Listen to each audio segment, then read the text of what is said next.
இஸ்லாத்தை பற்றி விமர்சிக்கக்கூடிய சேனல்களில் தமிழ்நாட்டில் இதுவே முதல் சேனல். இது போன்ற இஸ்லாத்தை பற்றி வெளிவராத பல உண்மைகளை அறிந்து கொள்ள மறக்காம சப்ஸ்கிரைப் பண்ணுங்க, சேனலை சப்போர்ட் பண்ணுங்க. பயம் மனித இனத்தின் மிகப்பெரிய வரம். என்னடா பயத்தை வரம் என்று சொல்றானேன்னு பாக்குறீங்களா? ஆமா, பயம்தான் ஒரு ஆபத்திலிருந்து நம்மை பாதுகாக்க உதவுகிறது. மனிதன் ஒரு விடயத்துக்கு பயந்தால் அதை தைரியமாக எதிர்கொள்ள நினைக்கிறான். அவனுக்கு அதுவே தீர்வாக அமைகிறது. பயத்தை போக்கி அவனுடைய முயற்சி வெற்றி தோல்வி இவைகளை தரும். மிருகங்கள் மீது உள்ள பயம் நெருப்பு உருவானது. நோய் மேல் இருந்த பயம் மருந்துகள் உருவானது. இப்படி மனித வாழ்வில் ஏற்படக்கூடிய பயத்தை தவிர்க்க ஒரு தீர்வை கண்டுபிடித்தான். ஆனால் அந்த பயமே அவனை முட்டாளாக்கியது, அவனை அடிமைப்படுத்தியது, மூளையை மழுங்கு செய்தது, அவனை சிந்திக்க விடாமல் செய்தது. மதம் என்ற போர்வையில் முஸ்லிம்களின் பயம் இஸ்லாத்தின் பலம். இன்னைக்கு இதை பத்தி தான் பார்க்க போறோம். வணக்கம் தொடர்களே, நான் உங்க எக்ஸ் முஸ்லிம் தமிழன்.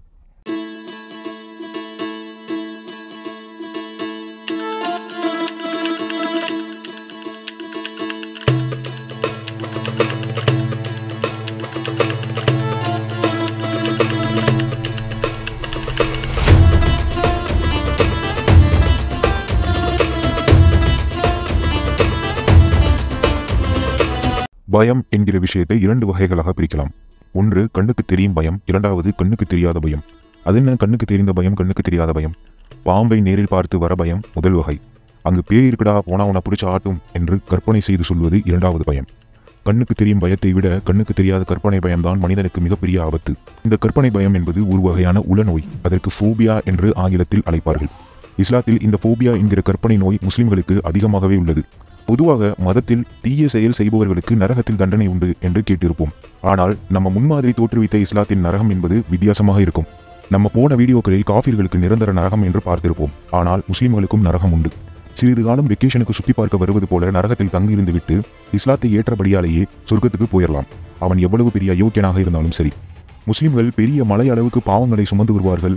ஆனால் அல்லாஹ் இஸ்லாத்தை ஏற்றபடியால் அவர்களின் பாவங்களை யூதர்களுக்கும் கிறிஸ்துவர்களுக்கும் இஸ்லாத்தை ஏற்காத மக்களுக்கும் பகிர்ந்து கொடுக்கப்படும் என்று முகமது சொன்னதாக சஹீஹ் முஸ்லிமில் ஹதீத் பதிவு செய்யப்பட்டுள்ளது. இஸ்லாம் என்ற பாசிச கொள்கை வெறும் கற்பனையால் மட்டுமே கட்டமைக்கப்பட்டது. முகமதுடைய பொய்களாலும் முகமதுடைய கற்பனையாலும் கட்டமைக்கப்பட்டவை.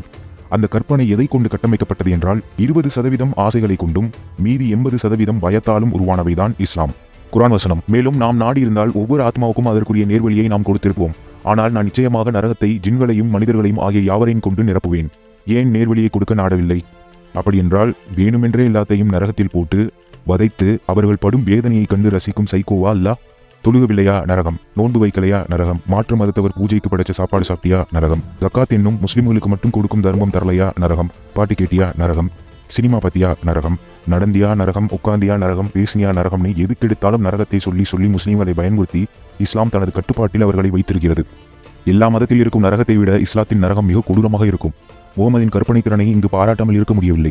படிக்காத தற்குறி என்று நாம் சொல்கிறோம், ஆனால் பிறவி கிரிமினல் நம்ம முன்மாதிரி தான். எதை எப்படி சொன்னால் மக்களை நம் கட்டுப்பாட்டில் வைத்திருக்கலாம் என்று முகமதுக்கு நன்றாகவே தெரிந்திருக்கிறது. கண்ணியத்துக்குரியவர்கள், அவ்வளவு பயங்கரமானது நரகம். நபிமார்கள் பயந்தார்கள், அல்லாஹ்வுடைய தூதர் முஹம்மது ரசூலுல்லாஹ் ஸல்லல்லாஹு அலைஹி வஸல்லம் பயந்தார்கள். அதை குறித்து எச்சரிக்கை செய்தார்கள். அதிலிருந்து உங்களை பாதுகாத்துக் கொள்ளுங்கள். அந்தரத்துக்கு முன்னார், அந்தரத்துக்கு முன்னார், அந்தரத்துக்கு முன்னார். உங்களுக்கு நரகத்தை குறித்து எச்சரிக்கை செய்கிறேன், நரகத்தை குறித்து எச்சரிக்கை செய்கிறேன், நரகத்தை குறித்து எச்சரிக்கை செய்கிறேன் என்று அல்லாஹ்வுடைய தூதர் முஹம்மது ரசூலுல்லாஹ் ஸல்லல்லாஹு அலைஹி வஸல்லம் தங்களுடைய தோழர்களுக்கு அறிவுரையை கூறிக்கொண்டே இருந்தார்கள். நான் பல வருடங்களுக்கு முன்பு என்னுடைய இமாமிடம் ஒரு கேள்வி கேட்டேன். ஒரு மனிதர் 95 வயது வரை வாழ்கிறார். ஆனால் அவருக்கு இறை நம்பிக்கை இல்லை, எந்த பாவமும் செய்யவில்லை. அவர் சொர்க்கம் செல்வாரா அல்லது நரகம் செல்வாரா என கேட்டேன். அதற்கு அவர் நரகம்தான் செல்வார் என்று சொன்னார். அவர் இறைவனை நிராகரிக்கிறார்களோ அவர்களுக்கு நெருப்பிலிருந்து ஆடைகள் தயாரிக்கப்படும், கொதிக்கும் நீரும் அவர்கள் தலையில் மேல் ஊற்றப்படும். இவர்களுக்கு கொதிக்கும் நீரும் துன்புறுத்தும் வேதனையும் உண்டு. அவர்கள் அதனை சுவைத்து பார்க்கட்டும். கொதிக்கும் நீரும் சீலும் ஆகும். நரகத்தில் நெருப்பு விரிப்புகளும் போர்த்தி கொள்வதற்கு அவர்களுக்கு மேலே நெருப்பும் போர்வையும் உண்டு. இன்னும் இவ்வாறே அநியாயம் செய்பவர்களுக்கு நாம் கூலி கொடுப்போம். இப்படியான குர்ஆன் வசனங்கள் ஏராளம். சுருக்கமாக சொன்னால், நீங்கள் ஒரு முஸ்லிமாக இருந்தால் 24 மணி நேரமும் அல்லாஹ்வை நினைத்து கொண்டே வாழ வேண்டும். இல்லை என்றால் நீங்கள் ஒரு குற்றவாளி, பாவம் செய்தவர் என்ற மனநிலையை உருவாக்கி வைத்திருக்கிறார்கள். நீங்கள் தவறோ பாவமோ செய்யாவிட்டாலும் உங்களை நீங்கள் குற்றவாளியாக உணர வேண்டும். இறைவனிடம் மன்னிப்பு கேட்டுக்கொண்டே இருக்க வேண்டும். இல்லை என்றால் உங்களுக்கு நரகம்தான் என்று மாயையை உண்டாக்கி வைத்திருக்கிறார்கள். அவருடைய தூதர் முஹம்மது ரசூலுல்லாஹ் ஸல்லல்லாஹு அலைஹி வஸல்லம் சொன்னார்கள், திர்சுல் காஃபிர், தீர்சுல் காஃபிர், காஃபிர் நரக நெருப்பிலே போடப்படக்கூடிய அவனுடைய ஒரு கடவாய்ப்பல் மிஸ்லு உஹத், உஹதுடைய மலையை போன்று நரகவாதியுடைய ஒரு கடவாய்ப்பல் இருக்கும். ஜில்திஹி மஸீரத்து வகிபது ஜில்திஹி மஸீரத்து தலாஸ். அந்த தோளுடைய தடிமம் எவ்வளவு இருக்கும் என்றால் 3 நாட்கள் ஒருவன் பயணம் செய்தால் எவ்வளவு தொலைவை அடைய முடியுமோ அவ்வளவு தொலைவு அவனுடைய தோளுடைய நரகவாதியுடைய தோளுடைய தடிமம் இருக்கும் என்று அல்லாஹ்வுடைய தூதர் முஹம்மது ரசூலுல்லாஹ் ஸல்லல்லாஹு அலைஹி வஸல்லம் சொன்னார்கள். நரகவாதியுடைய பின்புறம் மக்காவிற்கும் மதீனாவிற்கும் இடையிலே எவ்வளவு தொலைவு இருக்கிறதோ அவ்வளவு தொலைவாக மாற்றப்படும் என்று அல்லாஹ்வுடைய தூதர் முஹம்மது ரசூலுல்லாஹ் ஸல்லல்லாஹு அலைஹி வஸல்லம் அவர்கள் சொன்னார்கள். இவ்வளவு கடினமான, இவ்வளவு விகோரமான, இவ்வளவு அசிங்கமான இந்த உருவத்தை, இந்த மனிதனை நரகத்திலே தூக்கி எறிந்தால் குல்லமா நதிஜத் ஜுலூதுஹும் பத்தல்நாஹும் ஜுலூதன் கைரஹா லியதூகுல் அதாப். போட்ட மாத்திரத்திலேயே இவ்வளவு கடினமாக இருக்கக்கூடிய அந்த தோல், இவ்வளவு பயங்கரமாக இருக்கக்கூடிய அந்த மனிதனுடைய தோற்றம் நரக நெருப்பால் பொசுக்கி எடுக்கப்பட்டு விடும். அதை அல்லாஹ் ரப்புல் ஆலமீன் அந்த தோல் அழிந்தவுடன் புதிய தோள்களை அல்லாஹ் ஏற்படுத்துவான். அந்த வேதனையை அவர்கள் சுவைக்க வேண்டும் என்ற காரணத்திற்காக அல்லாஹ். இது அனைத்தும் முகமது கற்பனை செய்து சொன்னதுதான். இஸ்லாத்தை ஏற்காத காபீர்களுக்கு கொடுக்கப்படும் தண்டனை. இவ்வளவு கொடூரமான கற்பனைகள் ஒருவருக்கு வரும் என்று சொன்னால் அவன் எந்த மாதிரியான சைக்கோவாக இருப்பான்னு யோசிச்சு பாருங்க. நரகம் இருக்கும் என்றால் தவறு செய்பவர்களை தண்டிக்க எதற்கு ஷரியா சட்டம்? உங்க அல்லாஹ் அவ்வளவு கொடூரமான தண்டனை தரும் பொழுது எதற்கு அவனுக்கு இங்கு தண்டனை கொடுக்கப்படுகிறது? ஊராய் சென்று அப்பாவி மக்களை இஸ்லாத்தை ஏற்க சொல்லி கொலை செய்தது ஏன்? நரகம் என்ற கற்பனை மனிதர்களை தவறு செய்யாமல் இருப்பதற்கும் தடுப்பதற்கும் உண்டாக்கிய கற்பனைதான். ஆனால் இஸ்லாத்தில் அது மனிதர்களை பயத்தால் கட்டுப்படுத்தவே உருவாக்கப்பட்டது. நல்லா யோசிச்சு பாருங்க. அல்லாஹ் வழியில் போர் என்ற பெயரில் அப்பாவிகளை கொலை செய்தவனுக்கு 72 கன்னிகளும் சொர்க்கமும், ஆனால் இஸ்லாத்தை ஏற்காத மனிதர்களுக்கு நிரந்தர நரகமாம். எந்த மதத்திலாவது இப்படி ஒரு விஷயத்தை பார்க்க முடியுமா? முஸ்லிம்கள் பக்தியால் தொழுவதை விட நரகத்தின் மேலிருக்கும் பயத்தால் தான் தொழுகிறார்கள், நோன்பு நோக்கிறார்கள். இதனால் தான் முஸ்லிம்கள் இஸ்லாத்திற்கு பயப்பட்டு அதன் கட்டுப்பாட்டில் இருக்கிறார்கள். மட்டுமல்லாமல் இந்த பயத்தை தலைமுறையாக கடத்தி கொண்டு அவர்களை மூளை செலவை செய்தும் இஸ்லாத்தை விட்டு வெளியேறாமல் வைத்திருப்பதும் இமாம், ஆலிம்கள், மௌலவிகளுக்கு அதிகம் பங்குண்டு.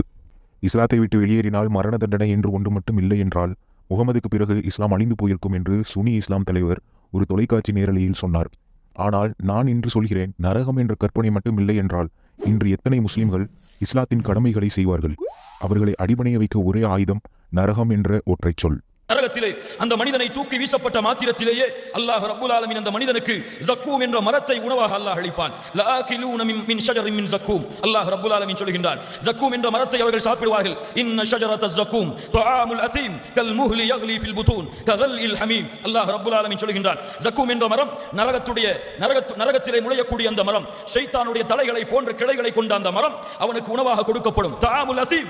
யாருக்கு அந்த உணவு? பாவிகளுக்கு, அல்லாஹ்வை மறுத்தவர்களுக்கு, அல்லாஹ்வை மறந்து வாழ்ந்த பாவிகளுக்கு, அல்லாஹ்வுடைய கட்டளைகளை புறக்கணித்தவர்களுக்கு, அல்லாஹ்வுடைய தூதர் முஹம்மது ரசூலுல்லாஹ் ஸல்லல்லாஹு அலைஹி வஸல்லம் அவர்களுடைய வழிமுறைகளை புறக்கணித்தவர்களுக்கு அந்த ஜக்கூம் என்ற மரத்தை அவர்கள் சாப்பிட்ட மாத்திரத்திலேயே அவர்களுடைய வயிற்றிலே ஈயத்தை காட்சி ஊற்றியதை போல, செம்பை காட்சி ஊற்றியதை போல கொதிக்க ஆரம்பித்து விடும். அந்த கொதிப்புடைய புகை, அந்த கொதிப்புடைய மேலோட்டம் மேலே வந்து எழும்பு நிற்கும். அவனுடைய உடலை பொசுக்கும், குடலை பொசுக்கும், உடலுடைய நரம்புகளை எல்லாம் துண்டித்து விடும். அல்லாஹ் ரப்புல் ஆலமீன் இவ்வளவு கொடிய, இவ்வளவு விகோரமான அந்த உணவை அல்லாஹ் ரப்புல் ஆலமீன் கொடுத்ததற்கு பிறகு ثم صبوا فوق رأسه من عذاب الحميم. நரகத்துடைய அந்த ஜீலையும் சலத்தையும் அவனுடைய தலையில் அல்லாஹ் ஊற்றச் சொல்லுவான். துக் இன்னக அன்தல் அஸீஸுல் கரீம். மலக்குகள் அவனை சபிப்பார்கள், மலக்குகள் அவனை ஏசுவார்கள், மலக்குகள் அவனை கேலி செய்வார்கள். எவ்வளவு கண்ணியமானவன் நீ, எவ்வளவு உயர்வானவன் நீ, எவ்வளவு சிறந்தவன் நீ, அனுபவி இந்த வேதனையை, சுவை இந்த பானத்தை, குடி இந்த பானத்தை என்று அடித்துக் கொண்டிருப்பார்கள். அல்லாஹ்வுடைய தூதர் முஹம்மது ரசூலுல்லாஹ் ஸல்லல்லாஹு அலைஹி வஸல்லம் சொன்னார்கள், லவ் அன்ன கத்ரத்தன் குத்திரத் மின் ஜக்கூமி ஃபில் அர்த்.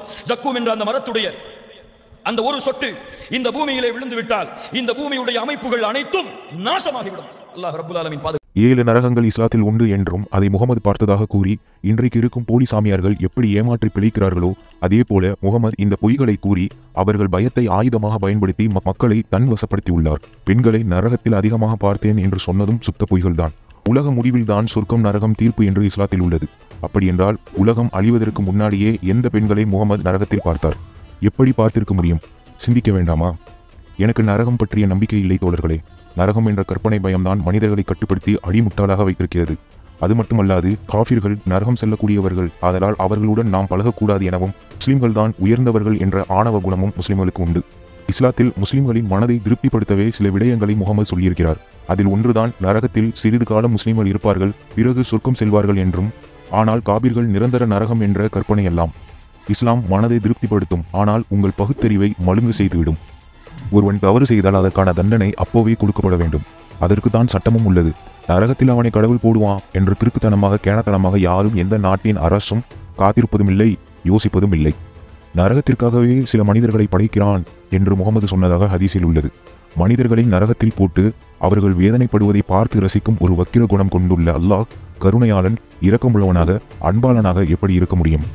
ஒருவன் சொல்வதை அது உண்மையா பொய்யா என்று கூட ஆராயாமல் அப்படியே நம்பி பயந்து கொண்டு கற்பனையில் தங்கள் வாழ்க்கையை பயத்திலேயே கழிக்கும் ஒரு கூட்டம் முஸ்லிம் கூட்டம்தான். ஒருவர் வந்து ஒரு விடயத்தை சொன்னால் அது எப்படி என்று கேள்வி கேட்க ஆரம்பியுங்கள். கேள்வி கேட்டால்தான் ஞானம் பிறக்கும். அறிவை கொண்டு சிந்தித்து பாருங்கள். கற்பனை உலகில் வாழாதீர்கள். நான் இஸ்லாத்தை ஏற்றுக்கொண்டேன், அதனால் எனக்கு சொர்க்கம் கன்ஃபார்மாக ரிசர்வ் பண்ணிட்டேன், இந்த வாழ்க்கை எனக்கு நிரந்தரம் அல்ல, மறு உலக வாழ்வு தான், நான் கன்னிகளோட ஜாலியாக இருக்கலாம்னு ஒரு மடையன் சொன்னால் அதை நம்பி நீங்களும் ஆட்டு மந்தையைப் போல போகாதீர்கள். வெறும் கற்பனைகள் மட்டுமே நிறைந்ததுதான் இஸ்லாம். எனக்கு ஒரு தோழர் கமெண்ட் செய்திருந்தார். அந்த கமெண்ட்டை படிக்கிறேன், கேளுங்க. அனீஸ் அகமத் அவருடைய பெயர். நான் முற்றிலும் சரி என்று சொல்லவில்லை. என்னன்னா செய்வது? சிறு வயதிலிருந்து மறுமை, சொர்க்கம், நரகம் என்று சொல்வதை கேட்டு வளர்ந்திருக்கிறோம். நான் குரானை முழுமையாக படிக்கவும் இல்லை, எனக்கு ஹதீஸ்கள் முழுமையாகவும் தெரியாது. இவர் போடும் பதிவில் பார்க்கிறேன், வேறு வீடியோக்கள் எல்லாம் பார்க்கிறேன். ஆனால் பெண்கள் விஷயத்தில் நான் முழுமையாக குரான் கூறும் கருத்துக்களை ஏற்றுக்கொள்ளவில்லை. இதுதான் ஒவ்வொரு முஸ்லிம்களின் மனநிலையும். முஸ்லிம்கள் நரகத்தின் மீது உள்ள பயத்தால் முகமதின் பாசிச கொள்கையில் மாட்டிக்கொண்டு வெளியில் வர முடியாமல் சிக்கி தவிக்கிறார்கள் என்பதுதான் சத்தியமான உண்மை. என்னை பொறுத்தவரை தைரியம்தான் வாழ்க்கை, பயம்தான் மரணம். ஒவ்வொரு நாளும் இஸ்லாத்தின் கற்பனை நரகத்திற்கு பயந்து பயந்து சாகுவதை விட பாத்துகளாண்டான மனச்சிறையிலிருந்தும் இஸ்லாத்தின் பாசிச சிறையில் இருந்தும் வெளியில் வந்தவர்கள்தான் என்னை போன்ற முன்னாள் முஸ்லிம்கள். சொர்க்கம் நரகம் என்று கற்பனையில் வாழாமல் இன்று வாழக்கூடிய வாழ்க்கையில் நமக்கு பிடித்த மாதிரியான வாழ்க்கையையும் நம்மை அன்பு செய்கிற உறவுகளை மகிழ்ச்சியாக வாழ வைப்பதிலும் தான் மனநிறைவு உள்ளது. ஆகையால் வாழும் இந்த வாழ்க்கையை நரகமாக்கிக் கொள்ளாமல் மகிழ்ச்சியாக வாழ பழகுங்கள். நன்றி தோழர்களே.